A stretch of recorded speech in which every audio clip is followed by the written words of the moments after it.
ကဲရင်ထဲကိုနက်နက်ရှိုင်းရှိုင်းထိရှာသွားစေတဲ့ soul vibe တွေအပြီးမှာတော့ဒီတစ်ခါမှာတိတ်ကိုအထာကျပြီးတီတက်လှပတဲ့ရတာတစ်မျိုးကိုပြောင်းလဲခန်းစားကြည့်ဖို့အသင့်မဲလားရှင်ဟုတ်တယ်ဗျအခုမိတ်ဆက်ပေးမယ်9ယောက်မြောက်ပြိုင်ပွဲဝင်ကတော့ရိုးရိုးရှင်းရှင်းတီးဆိုးယုံနေမဟုတ်ပဲဂီတကိုတီတက်လှပစွာပုံဖော်ဖန်တီးနိုင်တဲ့အမှုပညာရှင်မင်းနင်းပဲဖြစ်ပါတယ်မှန်ပါတယ်ရှင်မင်းနင်းရဲ့ယုံကြည်ချက်ကတိတ်ကိုမိုက်တယ်နော်တန်စင်တွေနောက်ကိုလိုက်တာမဟုတ်ဘူးတဲ့တန်စင်တွေကိုကိုယ်တိုင်ပုံဖော်တာတဲ့တချင်းစာသားတွေကိုသူ့စိတ်ကြိုက်အမှုပညာပြောင်ပြောင်မြောက်မြောက်ကစားနိုင်တဲ့သူပါဒါပေါ့ဗျာဒီတော့အားလုံးသိထားတဲ့အသေးကွဲသချင်းလေးကိုဘဒူးနဲ့မှမတူတဲ့တမူထူးခြားတဲ့ jazz vibe နဲ့ဘလို့ခက်မိုက်မိုက်ပုံဖော်သွားမလဲဆိုတာတကယ်ကိုစောင့်ကြည့်စရာပါပဲခက်မိုက်မိုက်နဲ့အထာကြကြသချင်းမျိုးတွေကိုမှခန်းစားခြင်းတဲ့ပရိသတ်တွေအတွက်တော့မီနင်းကအတီချာကိုဆွဲဆောင်သွားမှာပါမီနင်းရဲ့အမိုက်စား jazz vibe ကိုအခုပဲအတူတူစောင့်မျှော်နားဆင်လိုက်ကြရအောင်ရှင်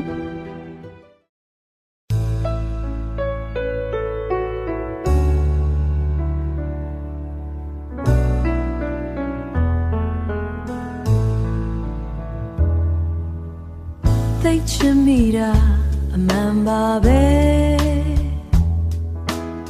အနာကမခွာရနိုင်ခဲ့ပြီဆိုင်သူရှိရင်တောင်းပန်ပါတယ်မင်းကတော့ဒါတွေမသိနိုင်မီဖွင့်ပြောဖို့အခွင့်အရေးမရှိလဲဒီရင်ထဲမှာမင်းတယောက်ထဲပါကြိတ်ပြီးလွမ်းရတဲ့ညတွေလေမင်းတွေ့ဆိုရင်ခြေနှပ်ပါတယ်ငါယူတော့ခဲ့ပါသည်မြင်ခွင့်ရရုံနဲ့ခြေနှပ်ပါသည်မပိုင်ဆိုင်ရလဲရှင်နေအောင်ကြီးဒီတစ်တော်လေးမျက်နှာနေမည်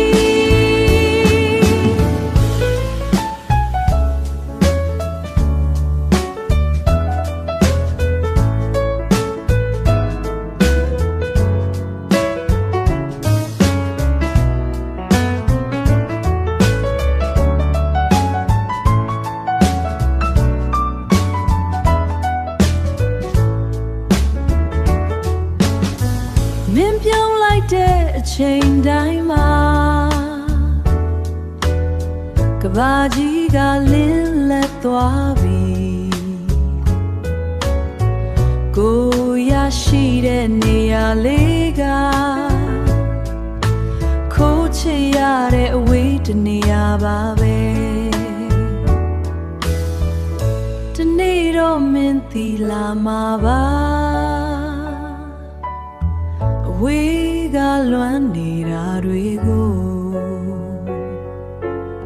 အချိန်တွေဘလောက်ကြာသွားပါစေဒီအချစ်ကတော့အမြဲရှင်သန်နေမည်ငါယူတော့ခဲ့ပါသည်ဒီတစ်တော်လေးမျက်နှာနေမည်